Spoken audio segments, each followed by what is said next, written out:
All right, Shalom. Shalom. I'm Brother Kashakwala. Brother Zakaria. First and foremost, we want to give all glory, honor, and praises to Yahweh, Ba'ashem, Yahweh Shai, Ba'ashem, Rakakwadash. Double honors to the apostles and elders of Great Millstone who rule and teach well. Peace, love, salutation to the elect 144 first fruit. And we want to come to you with a quick lesson, pretty swift, pertaining around the love of many shall wax cold, and that includes your immediate family. I'm going to say your quote-unquote immediate biological family. I said quote-unquote because your real family are the ones who following after Yahweh Shai. All right, because those are the individuals who are going to be in the like mindset of you, interested in the same things as you. The scriptures talk about how a friend can be closer can be closer to you than a biological brother. Just loosely paraphrasing. I think that's in Sirach, the 6th chapter. So we just wanted to bring that to light. We're gonna get a few scriptures, and Lord willing, it's edifying. But we're gonna start in Matthew 10 and 34. This is Matthew 10 and verse 34. It says, "Think not that I am come to send peace on earth. I come not to send peace, but a sword." That's right. He came not to send peace on earth, but a sword. That's a clear, another way you could say that is division. All right. He's come to set in variance the yeas and nays. The scriptures also talk about separating, the sheep from the he-goat. All right. Also separating,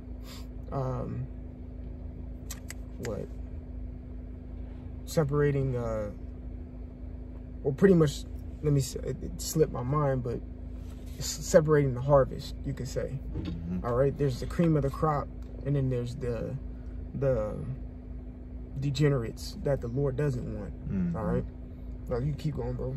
I'm gonna continue. It says, "For I am come to set a man at variance against his father, and the daughter against her mother, and the daughter-in-law against her mother-in-law. And a man's foes shall be they of his own household." And that's true. And looking at that in a different spectrum and a whole light is Israelites, there's always some crime between Israelites. All right, even if I didn't come out the same womb as another Israelite, we're brothers because we have Israelite blood in us. All right, we all have that Abraham blood in us. So when you see black on black crime, that's brother against brother. All right, that's a foe within your own household. But in a more dumbed down carnal sense, sometimes you see articles where a brother may shot his biological brother for having sex with his wife or some shit. That's a foe. A foe is what you would call an adversary or an enemy, someone who is against you. And usually it's the people in your own household, your dad, your mom, shit. It could be even your own rib, man, that be against you, thinking that y'all, good or whatever, but you're not. Look at the account with Adam and Eve. All right, you would think Eve would be on Adam's side. Instead, she fed him something that was incorrect, which makes her a foe. All right, you got it, bro. I'm gonna continue. It says, He that loveth father or mother more than me is not worthy of me. Go ahead. And he that loveth son or daughter more than me is not worthy of me." Exactly. So caveat meaning, okay, warning or message. No, we're not telling you to go out here and be like, man, F you dad, F you mom. No, you still keep the commandments and honoring thy mother and father and mother. But if you don't put Yahweh Ba'ashem Yahweh Shai first, then there lies the problem. If you don't put this truth first, this work and this ministry first, there lies the problem. All right? You can chime in wherever you want. Yeah, con. And I was also about to say, hey, it's basically like, you're in this truth, right? And typically, in most cases, your family is going to shun you out, think you weird. It's like, whatever, I'm going to still glorify Yahweh Ba'ashem Yahweh Shai. Or I'm going to still do what he want me to do, whether you guys like it or not. You don't have to talk to me. You don't have to do things with me anymore. It's just, really, you just don't know that, hey, if I'm a part of that number, you guys can get saved too because of what I did. You know what I'm saying? It's just that simple. So basically, it's like, it's whatever. You know, family gonna, you know, do their carnal things, all right? Yeah. But you just stay strong in the Lord, all right? That's right. Kind. Want me to continue? Yeah, you got it. Kind. All right. It says, let's see, verse 38. It says, "And he that taketh not his cross and follow after me is not worthy of me." That's right. I mean, if you don't pick up your end of the bargain, you're not worthy of following Yahweh Bashim Yahweh Shai. If you're not gonna get off your ass and do this work, you're not worthy. That's you not picking up the cross. That's pretty much you picking up your burden and following Yahweh Shai. Go ahead. "He that findeth his life shall lose it." That's right. You find your life in this world, that means you chose the world over the truth. Kind. And I'm not sitting here saying you just gotta live a shit life and purposely stay low, you know what I'm saying, and purposely not do shit and try to make ends meet and things like that. But I'm not sitting here saying get a 501c3 charter or sell your soul to Satan or these Edomites and just fully, you know, sell out. You know what I'm saying? That drop everything and try to make it to the NFL or the NBA. That's you trying to find your life in this society, and don't work like that. Yeah, because the Lord ultimately knows, and he even spoke about it. It's going to pass away anyway. That's it. It's like you choosing something that's just going to die off. Yo. Why won't you choose me that's going to live forever? That's it. Simple as that. That's it. Con. Salaki, I got a precept real quick to what you just said. He said, why don't you just choose me that lives forever? This is John chapter 11 and 26. It says, I'll start at 25. Yahweh Shai said unto her, I am the resurrection and the life. He that believeth in me, though he were dead, yet shall he live. Verse 26, and whosoever liveth and believeth in me shall never die. Shall never die, meaning shall never perish, man.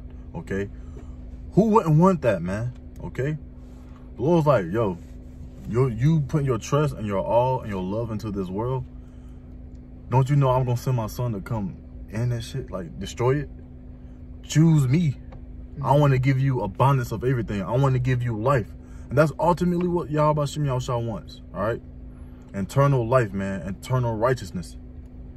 Okay? He's tired of seeing this wickedness too.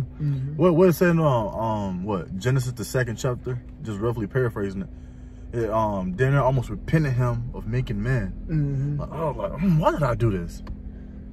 All right, so now he's going to just flip the script, man. He's just saying, just look, everything's going to be all right. Just choose me, and you're going to live forever. All right? But if you don't, you're going to get a missile. That's it. That's it. It says, believest thou this? So do you believe it? Do you believe if you follow Yahweh Shai that you're going to get eternal life? Do you believe it? All right, you can keep going. You can end off at verse 40. God, this is verse 40. He that receiveth you, receiveth me. And he that... so I can read verse 39 again. God, verse 39. He that findeth his life shall lose it. And he that loseth his life for my sake shall find it. That's right. We give our bodies as a living sacrifice. We didn't choose what we're... I'm going to be me personally, and I know this brother too. This brother could have went to college to play football or some type of sport. I went to college to play football. I went to the military. I gave that whole career up once I got the truth. I said, man, fuck that shit. You know, this brother, he didn't go to, you know, take that scholarship because he got the truth. You see what I'm saying? So we lost the life that this carnal life has to offer to put all of our marbles in one basket to obtain eternal life. You see? You got it, bro. Especially once you ultimately start realizing through Yahweh Shem Yahushua, you know, once you open your heart, okay? Once you open your eyes a little bit more to see this, you know, this filthy place, you start not to give a shit about it, all right? It's abomination. It's too filthy, okay? And it's dead. What me and this brother chose, all right? was life, man. And Lord willing, we get salvation. That's it. Con. So you can stop right there and get the Matthew, and we'll close it out. Con. What's that? The Matthew 24. Yeah, con. Matthew 24 and 12. This is Matthew 24 and verse 12. And because iniquity shall abound, it's like it. The love of many shall wax cold. That's right. The love of many is gonna wax cold, man. Meaning, people every day gonna get in a more I don't give a shit type spirit, you know. And family really ain't family, man. But when you're around brothers who deal with this book and deal with the spirit of Yahweh Hashem Yahweh Shai, our love abounds, and it gets greater and greater each day as the day approaches towards the end of this place, man. You got it, bro. Con, and that was perfectly beautifully explained. Okay, as these days get closer and closer to the end, Jake gonna bug out. All right, these wild greats are gonna continue to do wild things, man. Especially towards the men of the Lord. Okay, it happened to Yahweh Shah. Look what happened to Paul and Barnabas. They had to flee, and who did it to them? Their own people. Okay, they had to flee. Who said, "Hey, crucify him, crucify him. Let his blood be on our hands." Israelites. Okay, our own people, man. So hey, hey, let's continue in the faith, and whoever whatever the Lord ordained, as far as Jake out here in the world to believe in him or to follow one of the sincere men that believes, so be it. Okay, but that's you can close it. Con. All right, bet. All right, hey, Lord willing, this lesson was edifying, and we're gonna close up and give all honor and glory unto Yahweh, Ba'ashem, Yahweh Shah, Ba'ashem, Rakakwadash. Once again, double honors to our apostles and elders of Great Millstone. Peace, love, and salutations to your hopeful that have been pushing this truth. Shalom. Shalom.